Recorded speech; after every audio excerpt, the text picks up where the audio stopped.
What do you cherish about grieving? That there are no rules. You grieve how you grieve. You grieve when you grieve. You grieve with whom you choose to grieve or alone. What I love about grieving is living. Did I give her a good blueprint for when I go? Or did I show her that you just fall the hell apart? The blueprint may be that you fall the hell apart.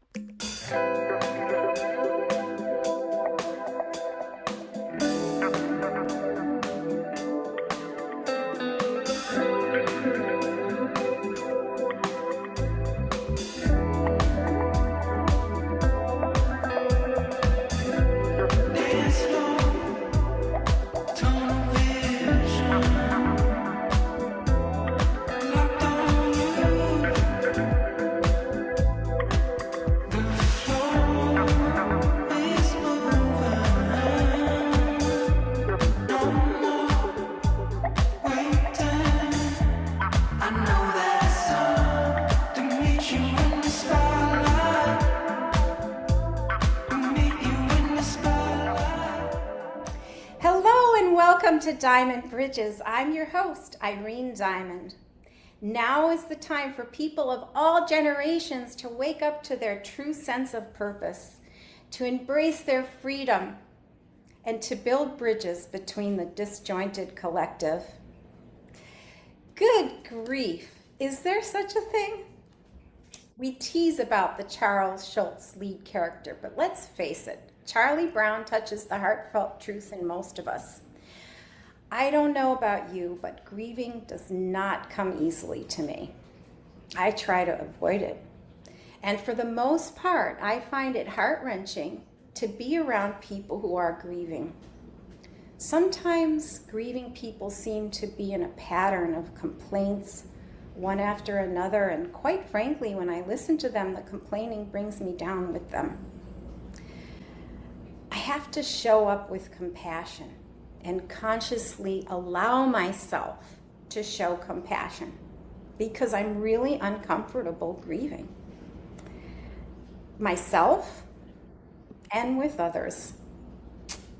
So, the guests I'm honored to host and introduce to you today for the Good Grief episode of Diamond Bridges are the opposite of me. Both of them actually embrace grieving and utilize the emotions generated by grief to the success of their projects. So I'm about to learn a few new things with them. Joy D. Calloway is a charismatic, transformational Gen X female with 30 years professional healthcare and nonprofit leadership experience, having most recently served as the interim chief executive officer of Planned Parenthood of Greater New York. Joy is a 3-time graduate of the University of Michigan, Ann Arbor. In tandem, she is currently authoring One Crisis from Crazy, Finding Myself Without Losing My Mind.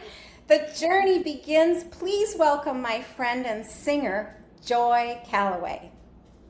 Thank you, Irene. It's so exciting to be here today. Thank you for having me.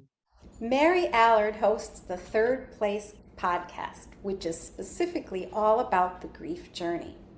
With a bachelor's of arts degree in contemplative psychology from the Naropa University in Boulder, Colorado, almost said California, with an emphasis on health and healing. She is head of people and culture at the Garage Group. Please welcome, you've guessed it, my millennial guest, Mary Allard. Thank you, Irene. Oh man, I'm really stoked to be here. And Joy, I know we're gonna have fun. I already know it. Mm-hmm. And whoever thought we would say, let's have fun talking about grief. But I do think we will. Indeed. So great. So we have a lot to cover today. Both of you are powerhouses with current ideas and values to impart.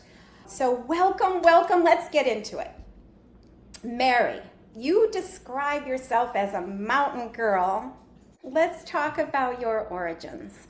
Where did you grow up? So I grew up in actually flatland, Colorado. I always tell people, I'm like, there's so much of Colorado that's pretty flat, even though, and when you fly in, then you see that. But otherwise, we're known for having our mountain escape, and we very much do retreat there. I grew up on a farm, the youngest of five. So we were a clan from the get-go. I was born into chaos, is what I say. And so therefore I attract it and I'm attracted to it. And I also am learning to work with it more and more. So grew up on a farm. It was pretty idyllic. It was actually an old schoolhouse that was converted into a house. And it has a lot of history. One of the first old schoolhouses in all of northern Colorado that brought kids from all different territories into one space. So we were raised in this environment that was actually pretty spiritual from the get-go. There was a lot that was going on there energetically. And we all say that we're a proud household of highly sensitive people. And I think that that could have contributed to that a little bit. And now we're in the burbs. So 10 years ago, we moved to a place called Erie, Colorado, and my 5-year-old and my husband and I have an incredible community just right outside of our front door and feel really, really grateful for that. But we are always attracted to going to the mountains, going to where there is space, where we can hike, ski, mountain bike. That is definitely the through string for us and our passions. You can't get more Americana than that. So Joy, you're in Jamaica explicitly for the purpose of writing your book, One Crisis from Crazy, Finding Myself Without Losing My Mind. How's that going? It's going well. Thank you for asking. I wanted some intentional time that was carved out just for this project. I've been talking about this book, speaking on the subject for almost 5 years, probably a little bit more than 5 years now, on One Crisis from Crazy, my passion project. And at least for the last 2, talking about it becoming a book. And that book, up until a few days ago, consisted of little sticky notes here, a note in a journal here, something written on the back of a cocktail napkin there. And I had this space in my life. And I said I was going to use it to be intentional about getting this book written and done and published. And so it's going well. I couldn't think of a more, I wanted to be somewhere beautiful.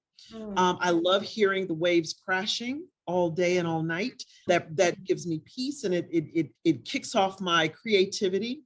I also wanted to be somewhere where I had been several times before, so I wouldn't be tempted to go on an excursion somewhere, because I've been to most of the places that needed, that the tourists go to here. So this was the right place, and I'm so proud. I'm only on day 3, and I've really made some really good progress. I'm really excited about it. That's so great to hear. Now, Joy, you describe yourself as an upwardly mobile Negro woman. Let's talk about your origins. Where did you grow up?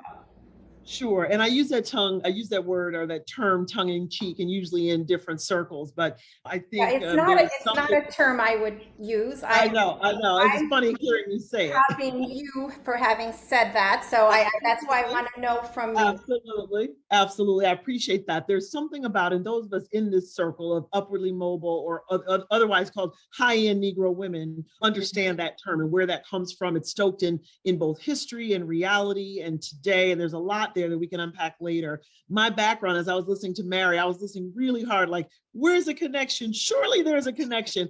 Not for the first half of what she says. I'm a city girl. I'm a Detroiter, 313 for life. I was born in the city. I was growing up in the 70s and 80s.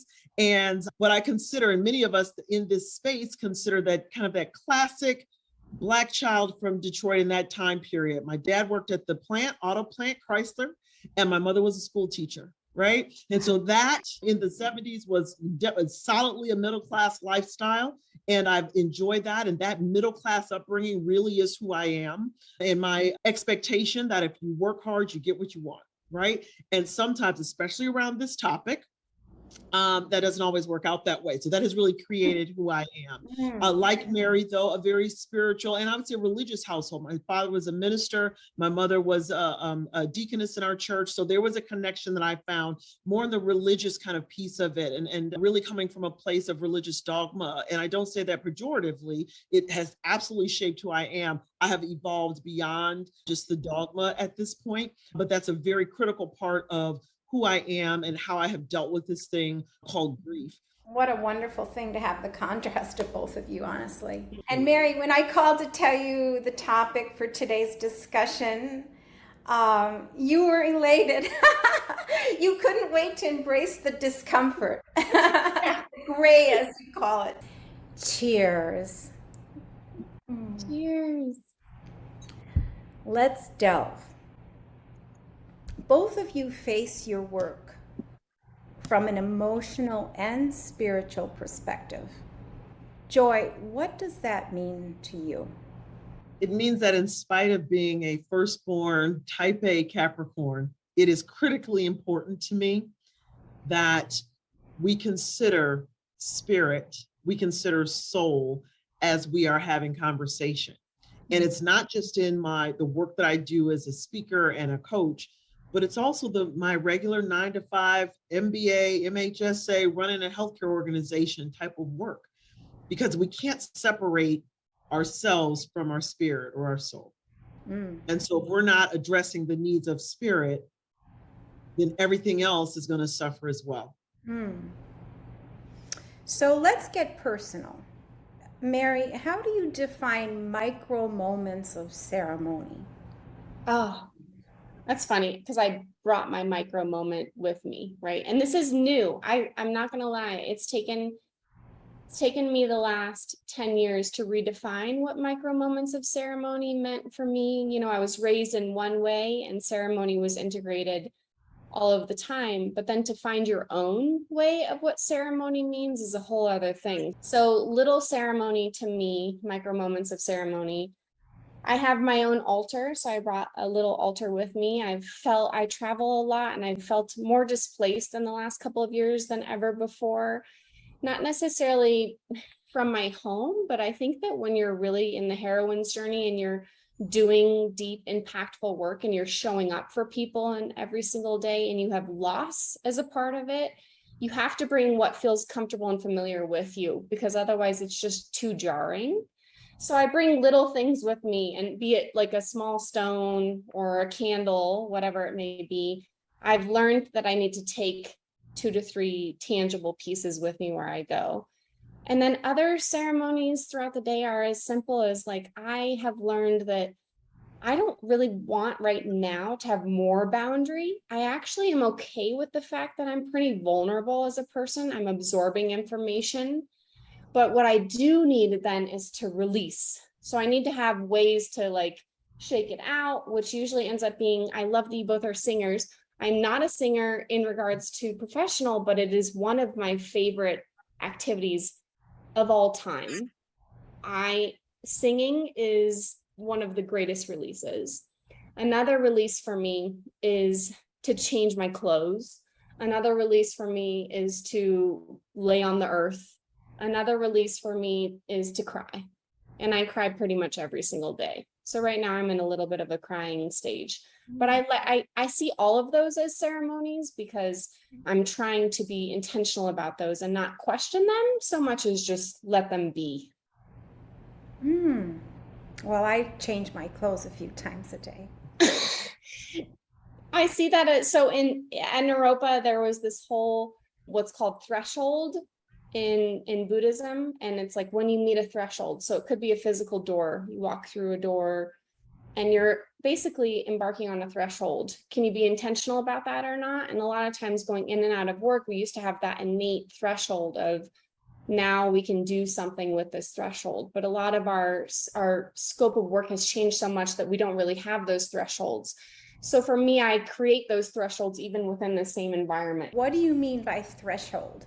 Threshold is basically just a transition point. It's like a meeting point where you're going from potentially, it could be one state of mind, one act of doing, one act of being to another. So for me, when I come down the stairs, if I need to be a mom, for example, how can I have the environment or my clothes represent that? So you start to have more of ceremony around it and intention rather than just blurring the lines. So thresholds are opportunities for you to bring little remembrances and what I like to call pinches. So we're being pinched into awareness rather than just moving through things before the pinch becomes something a little bit more catastrophic. Irene, may I? This is Yes. something about that very resonant with me. I grew up in a household where, at a time, and in a household where you did not, when you came home from school or church, you took off those clothes and you put on house clothes or play clothes, right? And so surely, you know, that I'm certain had little to do with threshold in my parents' minds, as opposed to those clothes are for certain things. You're not going to mess them up by running out in the street and playing around, right? Yes. However, that is something, and people in my generation and my friends, we all did, we had to change out of your school clothes, your church clothes. Now though, and I've taken it to, in my mind, it resonates because it is almost like shedding a different persona. And I use it that way. And so that really resonates with me. To this day, as soon as I come home, I change into whatever is next. I still do it all the time. And it really is about shedding a persona so that I can move into the next piece of who I am in that environment. When I was raising my daughter, when I was married, just, take off that, air quotes suit and tie. Yeah. Because I'm not the boss, as my ex-husband used to remind me lovingly, you're not the boss here, right? So shed the boss persona when you come here so that you can be mom. And or caregiver, whatever it is, because certain jobs require more of that, like, a teacher or a nurse. They say that it's hard for them to come home and then be that for their significant other and their children's. Right. Yeah. And the piece about ceremony, I was raised in a household that, my parents said, wherever you are, God is. And now I've not always believed that, especially as I was in the depths of my grief experience. Yeah. But that is something, again, raise up a child in the way they should go. When they're old, they won't depart from it. It's always in the back of my head. I might not have believed it at all times, but it was always in the back of my head. Whatever I am. Yes. Yeah. Yeah. Joy, I love that you just rattled off the most beautiful saying and way of being. Can I hear it one more time, please?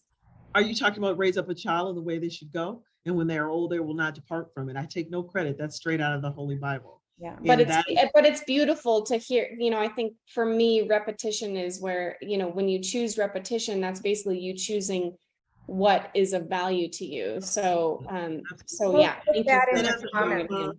If I may, as a young mom, something to consider in those moments, it probably hasn't hit yet, but in those moments, as they move into those teenage years and you wonder oh my gosh, all this stuff I poured into you. I remembered so much when my daughter Vashti was small, raise up a child in the way they should go. So do it, just do it. That repetition, as you know, that's so important in parenting, because when they are old, when they are out on their own, those things, even if they're not doing it or believing it, it's there because we did our jobs as mothers and we poured it into them. Yes, and I think at some point you have to surrender to that as well, because absolutely, that's a word. What do you mean when you talk about the gap between spirituality and cerebral function, Mary? For me? Yeah. So spirituality for me, finding and seeking and being in the somatic has been the most, we talk about intuition all of the time, and I lost sight of what intuition meant. I think intuition got confused from my own experience between what I was making sense of or what I was thinking through. And I was so in my headspace, and I still do. I mean, that's where I live. I do not, to me, right, of course, we're all talking about it's the journey, right? And it's not trying to seek something or be somewhere, but being okay with being here. And the more that I drop into somatic body experiences, I feel more like I can trust what my experience is and trust the path, trust that I am on path, compared to when I'm trying to think through things, when I really feel through things. I told you all earlier, saying that I'm HSP, highly sensitive person. 2 years ago, I didn't even know what that meant. 1 year ago, I didn't like what that meant. And then now I'm just starting to embark on that my sensory system is a tool for me. And that the more that I embrace it, which is where I think I'm at, is embracing it. I'm looking forward to celebrating it. I think that that's going to be the next level for me. But the more that I embrace my sensory system, I feel like I'm so connected to spirit when I am able to do that. The Okay, so difference what happens when you're not? If you when get I'm not connected, oh, what doesn't happen? I have total anxiety. I spiral in such that I feel like I have no worth. I have learned that one of the things that I thought to be true, one of my truths was that drama equaled love. So to me, being on a consistency of drama and attracting drama, whether I thought that I was an antidote to it or contributing to it, to me, that was the same thing. When I really realized that like trauma was drama, so there's a lot of that, but I felt like they were the same thing. So I only really came to that knowing recently. But what happens is I get really ill, physically ill. Those pinches become catastrophic, and I tend to want to dissociate. I want to not be here, not be in the full expression of my experience, and I want to just have the volume turned down. And in actuality, when I turn the volume up, I feel like I am more receptive to stuff in such a way that keeps me on path rather than feeling like I am just stuck in mud and in survival. So you mentioned that a year ago, after you just determined that you had this, you said HSP. HSP, highly sensitive person Mm-hmm. um, characteristic. Yeah, trait, characteristic. I love Great. that. Yes. Mhm. You didn't like it. It was uncomfortable for you at the beginning. So what changed? It's still uncomfortable.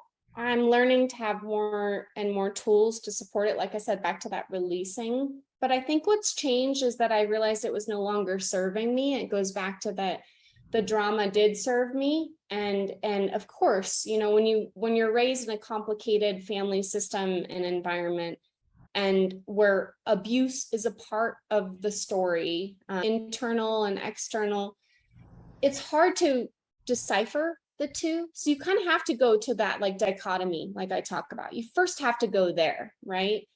But what I've learned then is like The dichotomy the being, edges, the black and the white, like this is okay, this is not okay. A little bit more of like a highly opinionated on like the pendulum. Actually, there's another analogy. The second that you realize something, you swing over to this other side and you're feeling like very strong-willed about this is wrong, and you're a little bit harsh and nothing can penetrate.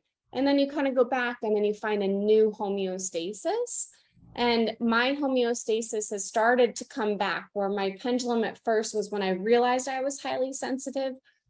Everything was illuminated. Everything was sensitive. I could feel the air hurt sort of feeling. And now I've learned, cool, this is a new means of cool. gathering information. Mm-hmm. So the more that I can gather that information and use it to be in the benefit of myself first, having a sense of self, and then moving that into supporting others, has been the difference between the illuminating part to now integrating.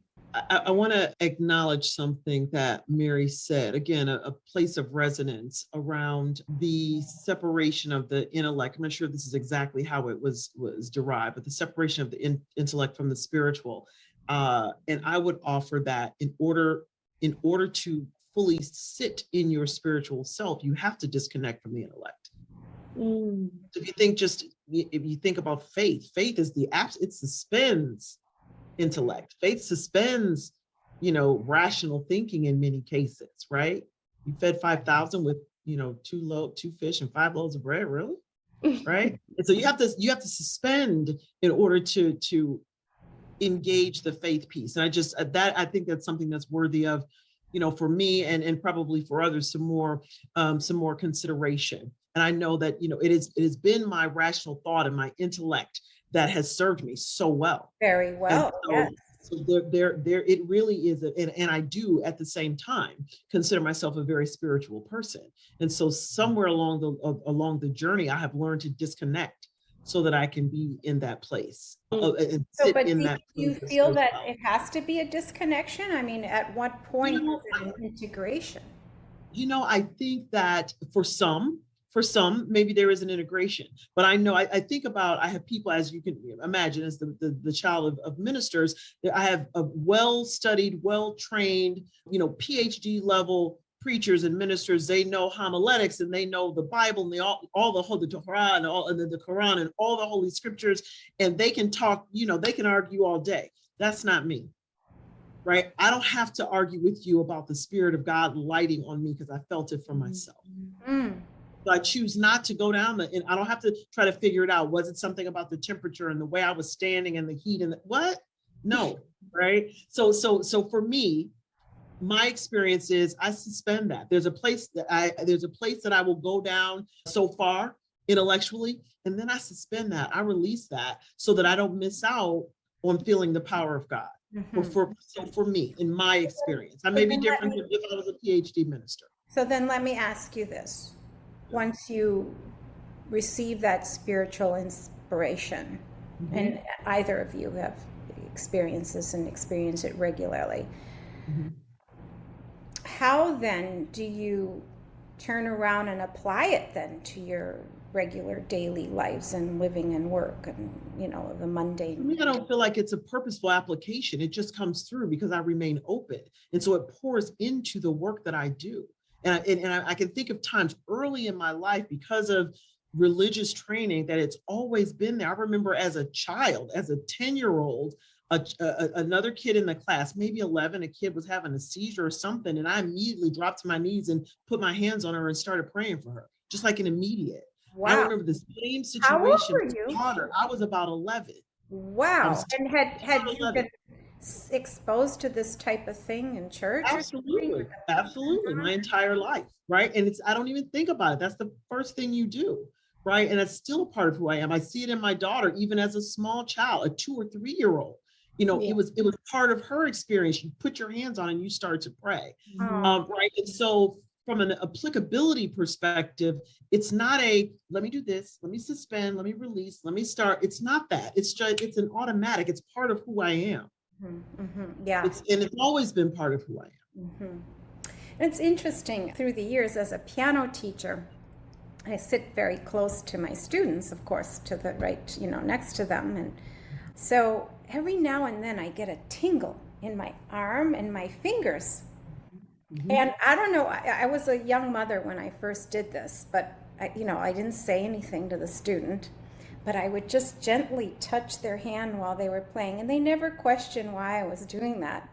But I felt a warmth, and I still occasionally feel this, like when it happens, I just feel like I'm imparting something to them, that something through me is going to them. That was the only way I could describe this, and I think this is the first time I've ever even told anyone, That feels completely, as soon as you start, I'm like, absolutely. Yeah. And for me, it's like the Spirit of God. And that for me, that there's no other, you don't have to think through exactly what that was.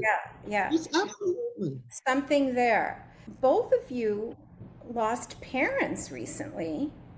My relationship with my father was complicated, and his death was unexpected. And it was not from COVID, though it was 2 weeks in. And so it felt like it was lumped into the collective grief that I feel like I pushed pause on grief because I was feeling so much for everyone and there really wasn't space. I mean, even my friends who I now know, they didn't know how to show up, but they didn't know how to show up plus and also ...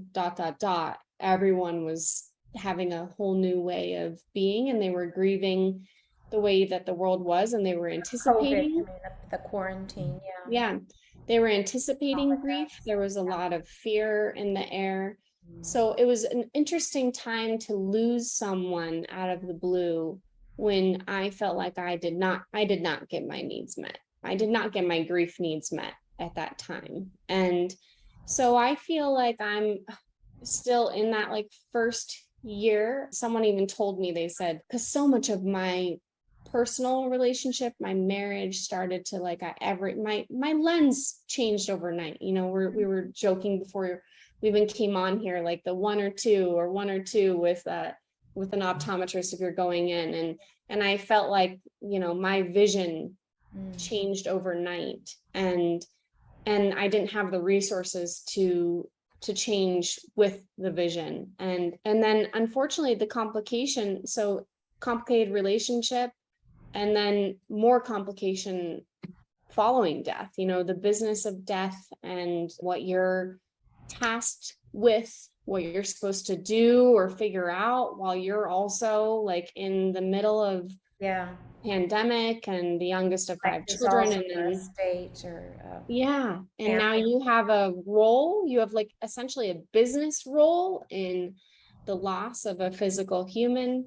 So I feel like it's still very infantile for me, because so much of that first year was like nothing like what many people's grief was, but it's given me so much compassion for other situations that were non-traditional, right? So yeah, that, you know, as I'm processing aloud and how that comes up for me, it's been sticky. Yeah. And Well, That concept of like pressing pause. That's what we did. You sound like, if you're like me, my dad passed in March of 2020. And so that press pause, because the world just recently opened back up, that really made sense to me. We did press pause. We couldn't grieve. We weren't able to have a service. Nothing was the same. So your dad was March 2020? The same month, huh? My mother was October 2019, and my March 17th of 2020. My father March 28th, 2020.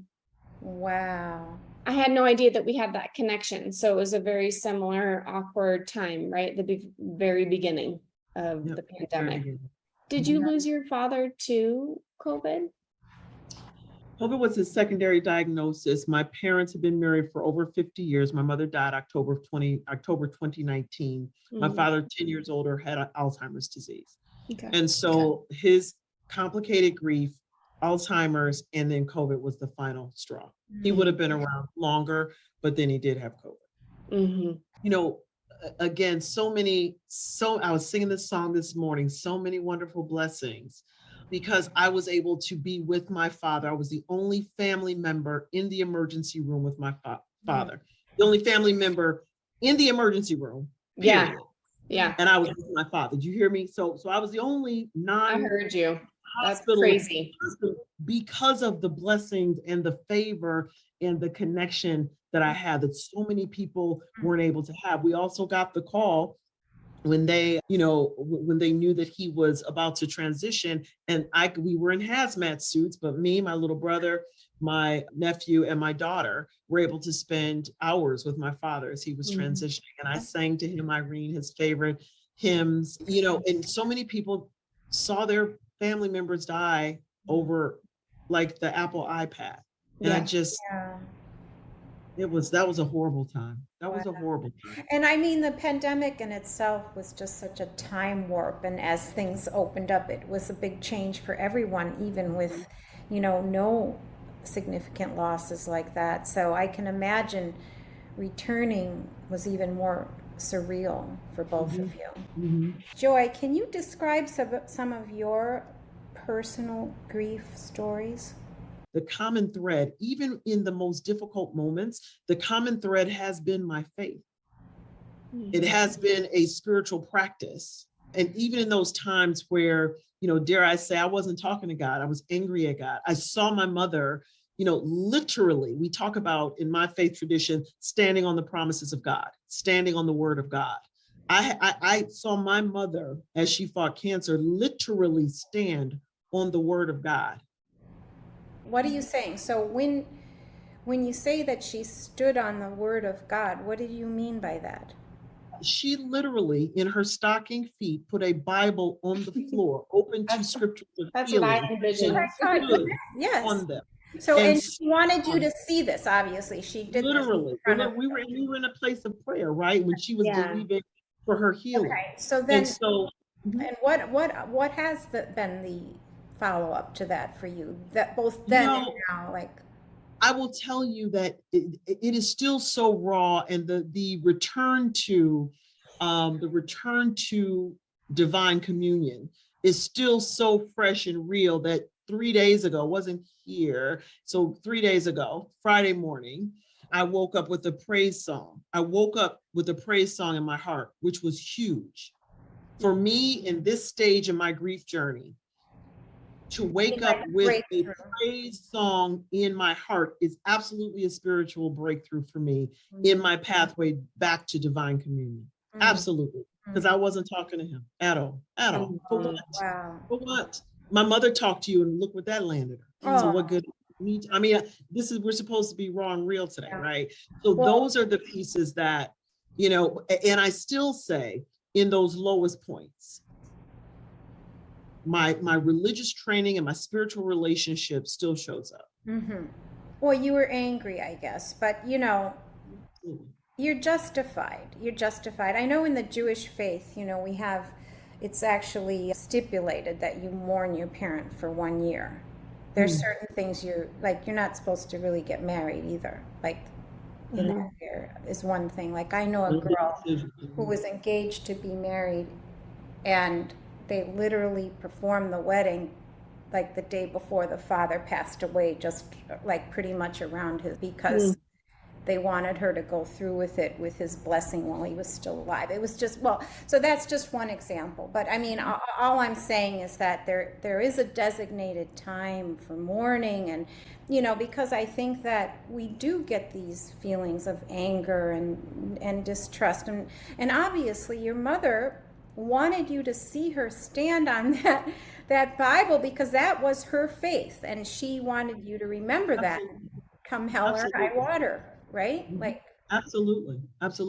And in my parents' faith generation, I would still say the remnants of mine as well, you know, we didn't question God. My mother was Church of God in Christ, her denomination, my dad, Church of God, but definitely that Pentecostal sanctified, you don't question God. He makes no mistakes, right? And so there is a growth, a spiritual growth, not a religious growth. Those are two different things. Yeah. It is a spiritual growth experience to be able to say, God is big enough, if he is who you say he is, if spirit is who it says it is, big enough for mere me to ask a question. Right, but not everyone sees it that way. And of course, you have people many who people don't don't. even believe in God, you know, and we all go through the death experience. You know, we all lose loved ones, you know? Yeah. Now, I do know that it's thought that sometimes people shuffle their grief under the rug a little, and they put all their focus into their work. That's how we get workaholics a lot of time, because, you know, it's their way of covering up the grieving that they never did, you know, for different types of loss. Were either of you ever like that, where you kind of forge your way into your work instead? I fell apart. I did not. I completely fell apart. I feel like there were 2 months that are unaccounted for, even so much so that on November, I just saw this, 17th, somewhere in there, I flew to Texas for a speaking engagement, and I don't remember it at all. Yeah. I absolutely. So you still went through with it? I went through with it, but it was like less than a month, and it was earlier in November, because it's like my mother's funeral was October 19th. It was like 3 weeks out. It was crazy. And pieces of that are starting to come back to me now. I don't remember getting on a plane. I don't remember the hotel room. I don't remember speaking. I don't remember any of it. Yeah. I remember none of it. So Joy, I mean, your gift is communication. You're masterful, and you're a fixer. So how does it make you feel when you need the help, which you most often give to others? I didn't even know what to ask for. Yeah. I didn't know how to be open. I just, you know, I completely fell apart. I remember I was in bed for 2 months. I remember that. Wow. It was the most, after my mom passed, after my dad, and into that COVID thing, more of the same. I know I didn't ask. One thing that just came to me, I remember one of my dear friends who's now a licensed like Christian counselor, and I was saying whatever it is I was saying about, you know, the divine.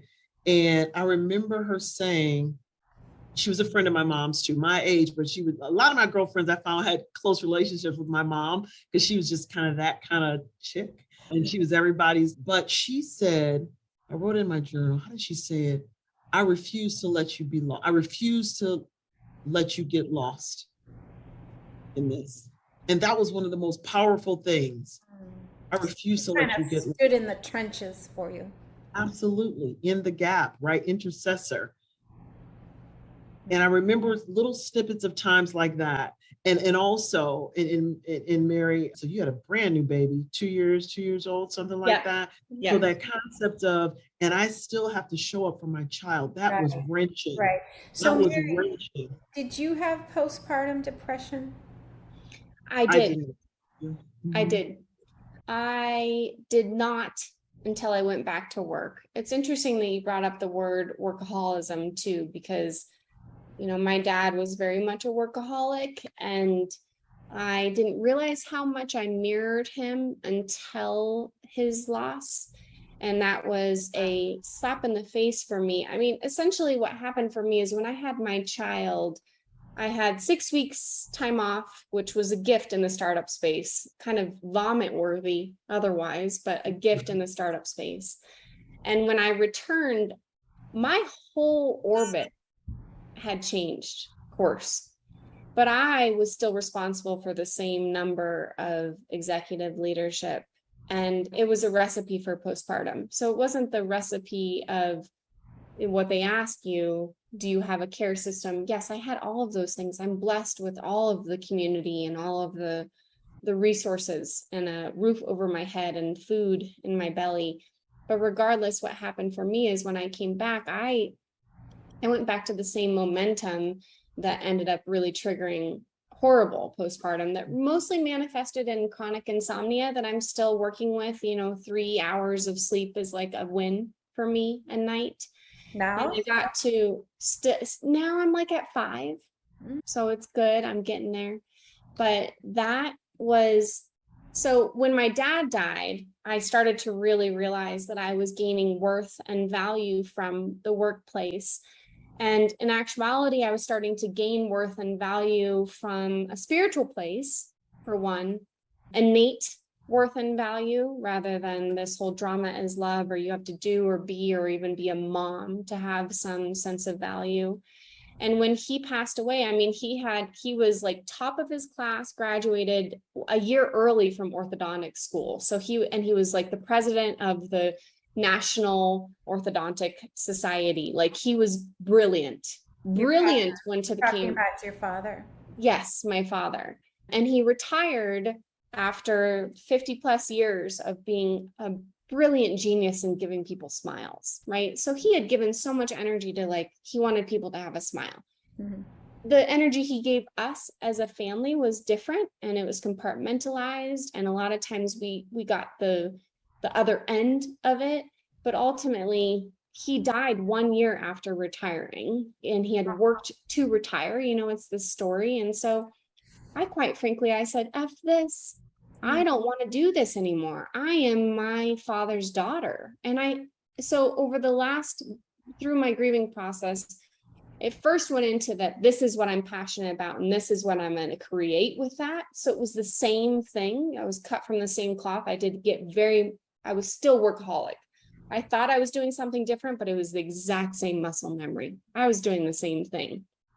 And then I started to have a deconstruction of that. And I've only learned as of late to, like, close as many doors as possible and let go of as many things, and to surrender, like one of our first words, to surrender to the process, and be receptive to word, and be feminine in how I approach my passion. Like, let me be a receptive person, that instead it's like that survival. I have to do this because I'm supposed to do this, because if not, then X, Y, and Z, this like terrifying fear. Say closed doors. When you close doors. So, you know, I feel like I'm still eclectic, and I think that we still have diversity of the way that we show up as people and what satisfies different parts of us. But for me, there was a little bit more of like an identity crisis as to how everything came to be prior to. a lot of doors closed for me. I didn't want them to close. They closed for me. I lost a lot of friends at the beginning of the grief process. It was the first time that I needed something from them and they didn't know how to give it and they got mad at me. I fully lost like 3 friends that I thought were very valuable. And I realized that the contract of our friendship was such that I was the space holder. I was the caregiver. And then I asked for something that I needed, or I didn't even know how to ask. Like you said, Joy, I had no idea. But I did know that I needed something, and it was ugly. God, my grief was ugly. I was so stripped down, and I just needed someone to tell me what I needed without me saying it for freaking once, right?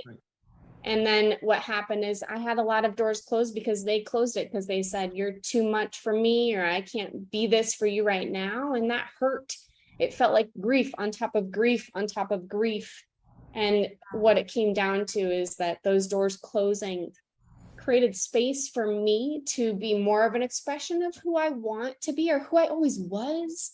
And then I've been noticing more in the last few months, even. I'm like, wow, like, they say you're the sum of the 5 people you spend the most time with. I'm like, I'm starting to feel like the sum of those people is resonating at my core. Joy, I know that was your grief ugly too, my friend. That was what was going on in my head. Just the ugliness of the grief and the use of vices. Was just so far beyond, who I was. Yeah. But you knew you were doing it too, like the vices. If I was going to sleep, I was going to need to drink a bottle of wine. Right. If I was going to sleep. And so I did that. I did that for probably 2 months after my mother died. I mean, I was definitely on my way to being a friend of Bill W. I would literally, I distinctly remember I was in a space, my anxiety was through the roof. I was trying to handle the business of death. I made a note of that because you're expected to make all these decisions and handle the business of death while you are at your lowest point. Now, thankfully, my mother, being who she is, had everything written down, who she wanted to sing, what song, and she had it all together. But there's still, you got to go through that process, right? And my anxiety was through the roof. My father was struggling, and again, dementia. He just lost his bride of 52 years, and so just trying to manage him and dealing with my little brother. It was so much happening. And I remember, I don't think I ever told people this professionally. I remember calling my physician and saying, you got to give me something. I'm going nuts. I'm climbing the walls. I didn't even know that, give me some Zantac or some Adderall, give me something to chill me out. And she's like, well, you're going to need to come in for a doctor's appointment. And I'm like, what part of I'm losing my effing mind? I can't get to you. What are you talking about? And she wouldn't do it. And, I've had someone since say, well, they had to have you come in for an appointment, whatever. I reached out, she didn't help me. And I went back to old school college. I found someone who sold clean marijuana and I started smoking weed. My mother, she was like very unhappy. You live in Colorado, you're like, yay, whatever. I'm but like, that's old news in my state, right? It's like, okay, for me. And then if you think about 19, I'm not certain that it was even recreational was legal. Yeah. I didn't care. Yes. But it was something that you really tried to get. Something has to calm me down. Yeah. Something has, because I will jump off a bridge. Yeah. Something had to get me together. And there's different forms that people do for all different things. It's For me, raised the way I was raised, didn't care. It's like I didn't care. Right, exactly. It was just, for me, it was definitely going down a path that I wasn't supposed to go down. I wasn't raised to go down. That was, you know what I mean? So now, even 2 years later, we're in a totally different space. But then for me, my little brother still doesn't know that. My daughter doesn't know that. Doesn't know what? They don't know that I turned to marijuana to get myself together in that period of time. Right.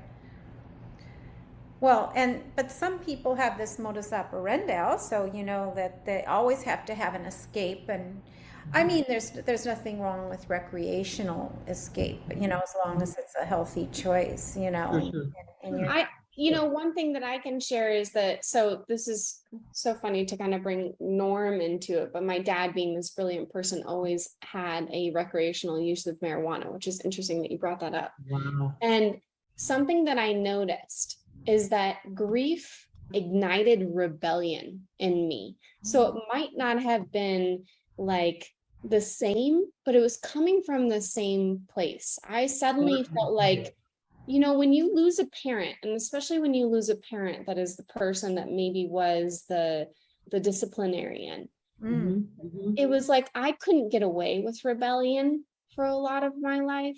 And so I wasn't even conscious of this until a year into it, where I had more rebellious acts than in the entirety of my life. Wow. Summed into You are a young adult. Even yeah, exactly. Yes. It was like I was rewarded and incentivized, not explicitly, but like when he was the most present when I was exceptional, right? And so it wasn't even that he was rewarding me to be exceptional. It was just that he was present. So when I was less than exceptional, it was just mute point. So for me, what happened when he passed is I had this rebellion come out, which I feel grateful for. I actually started to realize my bumpers, which was cool. I had never known my bumpers. I was told my bumpers. So I like that concept. yeah, I was like, oh, this is like, you told me this. Actually, I can go an inch over. Or, you know what? You told me this and I want to stay a foot in. Whatever it was, that was, so I relate to you in the fact that, to go to some things, you start to understand your bumpers and it becomes a gift, but it's only in those moments that are so much more formative, where it was rebellious. And I still, honestly, I touch my rebellion many times with grief still. I love that term, that grief like that. ignited your rebellion. That really, I wrote that down. I call it my ID gap. I went into ID gap, especially when they were both gone. Oh. Your what? Once they were ID gap, it's an acronym. I don't give. Oh. Yeah. And I'm telling you, and there are many ways that I'm just moving through that. I mean, there was something amazing, how many things. And for me, again, firstborn, type A, Capricorn, boxes, structure, rules. For me to just be like, out of gas, whatever. I said it. My parents were Yes. like, I see that about you too, Joy. Yeah. Yeah, the dichotomy of that. And you two are so wonderful to really share your most intimate ways of coping and dealing with loss and fears. You mentioned chaos, having grown up with 5 siblings. Quite frequently, as adults, we look back and we blame our parents, we blame our upbringing for the way we are today. But I mean, everyone has an upbringing, right? So at what point do you separate yourself from that excuse to be rebellious because one of your parents was disciplinary, or your mother with her faith, or that maybe there's some guilt if you don't, I don't know. I'm just saying, like, how do you separate yourself and become who you are without blaming your parents or despising your upbringing? Yeah. I find myself on the other side of that. And this is coming through in some of my writing, Irene. And again, I say this cautiously and with intention. I have perfect parents. We know there's no such thing as a perfect parent, right? I have perfect parents. And so I've spent a lot of my time wondering, how could you not get this shit right? Your parents were amazing. You had everything. Oh. How did you not get life right? How is it you've been married and divorced twice? Yeah. Right. Yeah. How is it that you went through a bankrupt? How is that possible? Yeah. When the Callaways were freaking perfect? They were amazing. So I've spent a lot of time on the other side of that. And what is my, fighting through the thing that I had no excuse to, you have no excuse to screw this part of your life up. You have no excuse. Yeah, I know. I too have rose-colored glasses sometimes. My previous husband said that I had the perfect childhood, you know, and I think I did too, you know. There are also things that I wish, you know, were different. I feel like, you know, there's a few things, but There are always things. yeah. I mean, I really don't want to blame my parents for things, you know, and I don't want my kids to be blaming me, you know? Like, get your life and stop blaming me. Like, you know, we all have to work at this, like, right? Yeah. Everybody has to work on it. I think it goes back to that it serves you for a point. So if you can ask yourself why and how did it serve me? And then from there to then also ask yourself why and how is it not serving me any longer? And that's been the crux for me, is like, dude, having daddy issues was like, it served me for so long, right? Mm. It served me for so long. And I can say that like confidently, being aware that that was something that kept me in a learning loop that was what I wanted. They serve you, mean your successes. It contributed to your successes. I think it served my sense of being. I don't think it was about my success. I think it served my sense of self. It was like That's what I mean in a general yeah, sense. right. It's like I am not Mary from, you know, Flatland, Colorado with this X, Y, and Z, if not for this part of that puzzle. And then I started to realize, okay, now will the physical being no longer even exist, but yet the relationship does, and I get to choose to nurture that relationship in a new way. And that's been, I mean, grief for me at the end of the day has been the most healing and forgiving experience. I lost the physical being, but I actually have not lost the relationship, and I've completely redefined it. I'm closer to my dad now than he was when he was alive. Oh, I wow. could not have this conversation with you right now if I knew my dad was physically on this earth. He's with me right now. He's congratulating me. He was not capable to congratulate my experience and my complication of our experience when he was physically here. So there's, you know, I feel like it's been that transition has been healing for us in the most absurd but profound way, that it doesn't serve me any longer. And I think we needed in our relationship a macro change. And I wish for so many it doesn't have to be death that creates that, because fuck, you know. Yeah, Ow. I get it. Ow. But my next question though is, you know, maybe you are making, I mean, you're in a process. Life is a process. Yeah. So my question would be, maybe you are making wrong assumptions, you know, about maybe he was proud of you and he didn't. He was. I know this. You know, I know this to be true. He always was. And the thing is that he just didn't have the tools or the capacity to, you know, like, it's, to me, it's not personal. I actually like, and I could have told you this when he was alive, and I would say this to him now, and I can tell you now, it was just like one of my couples therapists with my husband and I can never remember, but there's 3 buckets, and it's like, do they not want to? Do they not know how? Do they not know what? It's like those things. And I was like, I just think he just didn't know how. Like, it goes back to what you were saying. It's like, we're all just doing the best that we can. Like, they were perfect. So then, and that's what I'm not perfect. I think most parents, and you know, from all different walks of life, Joy, I think most parents do the best they can. And people say, how can you say that? You know, because clearly this one ended up in prison, or this one, you know, is an alcoholic, you know, and how can you say that about a parent? But no, I mean, like, for who they are with all of their limitations or no limitations, I think parents do the best they can. And I think I would add on that I think just humans, I think just people are doing the best that they can. I don't even think that it's that's a good way to look at life as well. Yeah. Giving With what we're resourced with. Of the doubt, right? Yeah. Yes. And that, honestly, that goes back to one of my things, which is a generous perspective. If you assume, my assumption is that we're all doing the best that we can, even if that in that moment we are hungry, angry, lonely, or tired. Yes, yeah. And We're it's doing what okay we when you can lose friends. with Yeah, what we got. yeah, I see that. But you know what? You might get those friends back later. You'll see. You'll see. You know, and if not, Sometimes life goes full She's circle. probably in a place where if not, Yeah. she's okay. Right. Joy, it might be okay. Right.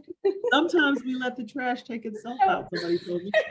Oh my God. Say that again. Not Sometimes. saying your friends are trash.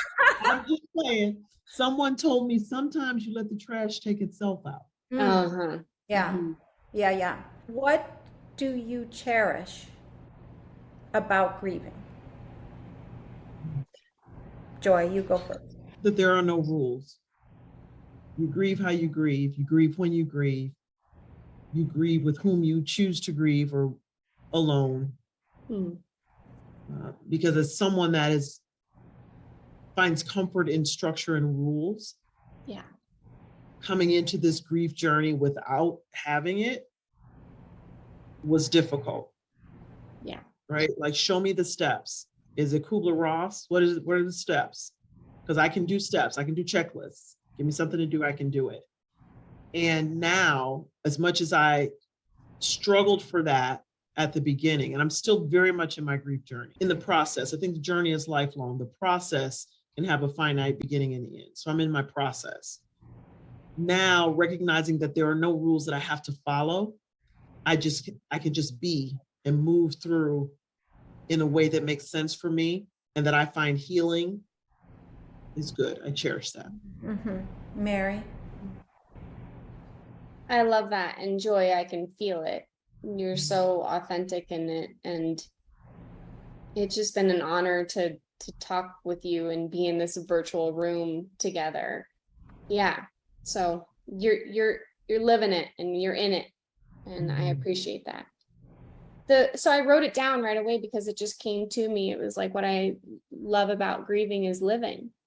And I think that was, I don't know if I have much more to say besides that it illuminates the other side of it. And I'm grateful for that. I agree. I think my response is that we are the living. Yeah. Having my son be a witness to my grief was really hard, right? I bet you can relate to that, Joy, especially if you're used to that you can contain in such a way, or I don't know, like calculate is not the right word, but it's more like be intentional about how you show up and who you show up with. And it goes back to that ugly thing too. It was like, there was just no filtering. And that was, that was part of it. Like I'm grateful that he got to be a witness to it. And some of the most memorable moments for me are when I was exchanging in that most raw way with him. Whereas the amnesia moments, like you had too, because I have massive amnesia around so many different points of that time. And you're like, whoa, it's like when you're driving and you show up somewhere and you're like, how did I get here? So I'm grateful for that, because I think that is important for even younger generations, if we're talking about intergenerational, to see, like, it's not, like you said, it has no rules. So they are given permission to have no rules just by witnessing it. And that's what I wish for Gen Alpha and Gen Z. I needed that because I struggle with how transparent or how visible my grief was. I still struggle with that, right? Because at 54, I've got, fewer Saturdays in front of me than behind me, most likely. And so I think a lot. I wrote in my journal the other day, have I given her a blueprint, rules, process? Yeah. Did I give her a good blueprint for when I go? Or did I show her that you just fall the hell apart? So thank you for saying that, because I'm still dealing with that very much now. The blueprint may be that you fall the hell apart. That is a blueprint. That's what I see. That is a blueprint. And that's okay. Yeah. That's okay. And also, your mom is awesome. How she laid out some of those things, because it's like, gosh, I just can't get into my prefrontal cortex right now. Like, whatever. All you have to do is go through the steps, call the Oh, singers, call the floors. my mom's doing that now. We learned through, yeah. So It it's, matters. It yeah, matters. to talk about that pre-passing, Yeah, I think is something I learned too. Like, let's talk it about feels it. Talk good, about but uncomfortable. exactly. It's exactly right. And then the last thing that comes to mind when you ask that question is that, again, it's when people pour in when you're a child, we are not supposed to grieve as if we have no hope. You're not born as if you have no hope. That's stuck in my head from a kid. And so I work through that as well. Why? Because there were times when you didn't feel hope. Absolutely. And yet, even in those moments when I had no divine connection, that came up. Do not mourn as if you have no hope. Which meant that, and that was my mom's thing. Hope was like her thing. And so that concept of there is still hope. There is hope. Something better. Something Yeah. better. Mhm. All right. Let's take this to the living room. Joy, it's going to sing for us now. Yeah. I'm not excited at all. Welcome back to the living room segment of Diamond Bridges. An invocation is the action of inviting something or someone for assistance or as an authority. It can be summoning God or angelic, supernatural, mystical powers, or simply a leader or person in the position of authority. Joy is about to sing an invocation, a cappella, which means she'll be using her voice, singing without an instrumental accompaniment. The voice is a powerful tool for expressing our innermost thoughts and heartfelt power. And when we use our voice, we put our essential character into the universe, which can affect change and understanding. Our personal response begins with listening. Here she is. Give us this day our daily bread. You said you would supply all my needs according to your riches. I have but to ask, and I shall receive.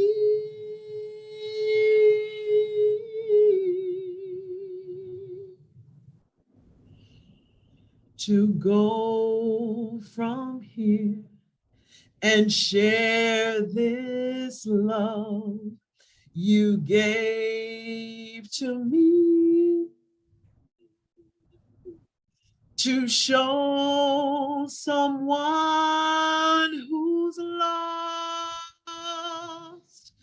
and help them find their way, the way to truth and life, so they can be free like me. Be free like me. Lord, we need your peace. Lord, we need your love. Lord, we need your joy.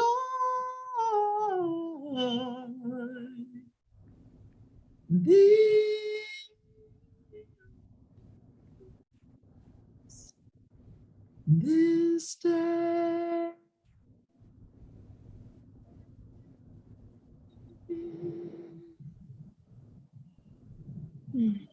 This day. This day. Yeah. Beautifully done. Thank you, Joy.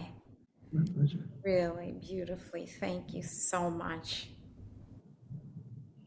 That's a quote, actually, as well as an invocation song that I love. When I was in therapy, actually, this was prior to my mother passing away. And my therapist, with all the hustle and bustle that was happening between my ears, she said, Joy, just this day. Focus on getting through this day. Yeah. Being Not worry about those to come. Yeah. Mm-hmm. Yes. Mm-hmm. So tell us a little more about One Crisis from Crazy, Finding Myself Without Losing My Mind. Please. Sure. This is the book version of the speaking series that I've offered for almost 5 years now, One Crisis from Crazy.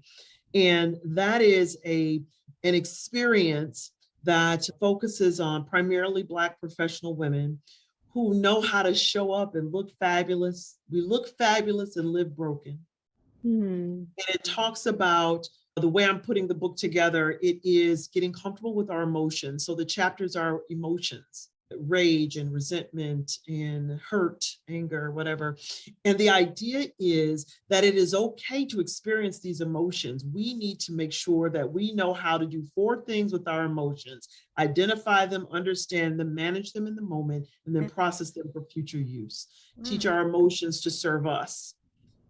Instead of us being at the whim of our emotions. And it is part memoir, it is part instruction, it's part journal, and it is just offering myself to the world because I know that many people have and do look at me in a certain way. And if they would understand and know my journey through grief, through rage, through other types of upset, and that there was a process that I worked through to get to the other side, to a place where I can share, then I believe it'll be helpful for them.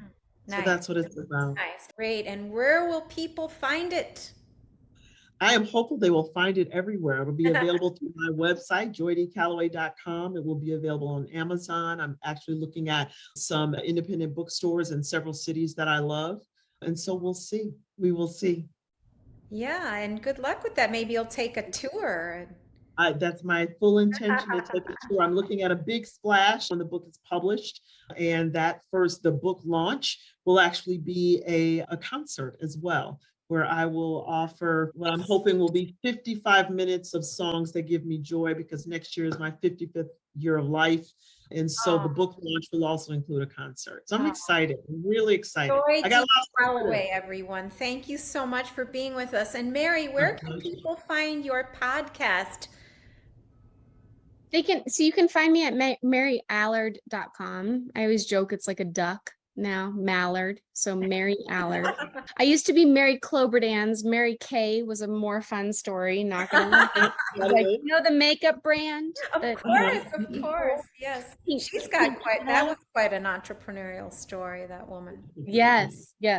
That's usually the best way to find sort of where I intersect all the parts of me that we've been talking about. So the podcasting space and how I support young teenagers and do Third Place podcast. Yeah. So you can find, I think that's like a good starting point for any way you want to connect with me. But I'm just like, it's really cool to sit with Joy and to see that you are about to embark on this immersive experience that you're creating for people. This has been a joy, and I always use that pun purposefully, to be with you, Mary. I'd done a little bit of research before, but you really come through this screen. You are just amazing. I'm glad to be sharing your space. Mary Allard, everyone, and Joy Calloway. Thank you to my viewing audience for joining me today. Thank you for my guests for opening up and having this intimate talk with me. We can learn a lot from you, and I wish both of you great success in all of your endeavors. Thank you so much, Irene. See you next time.